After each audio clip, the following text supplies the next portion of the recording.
So we have a good question from Janine today. It's interesting, and it's a dilemma that a lot of parents run into.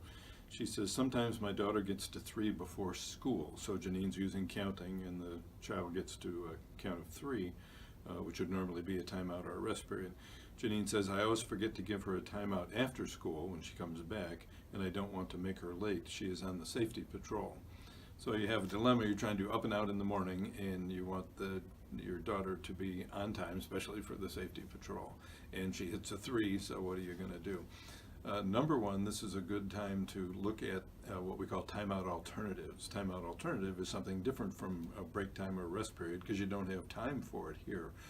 So it can be, bedtime is 15 minutes earlier. It could be 50 cents off your allowance. A lot of the timeout alternatives that are useful with kids these days are electronic, where you might take away, say, a cell phone or an iPad or TV for a certain period of time.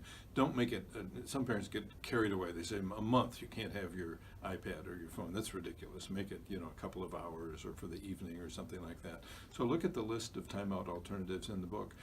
The other thing is if your daughter's hitting a 3 during the up and out process in the morning, it may be that the up and out routine that you have is not good enough.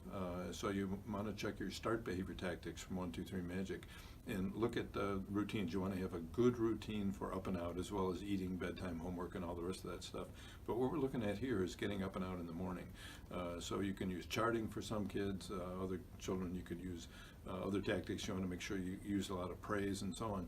And you want to make sure you rehearse the up and out routine at some time other than the morning when you're trying to get the child up and out.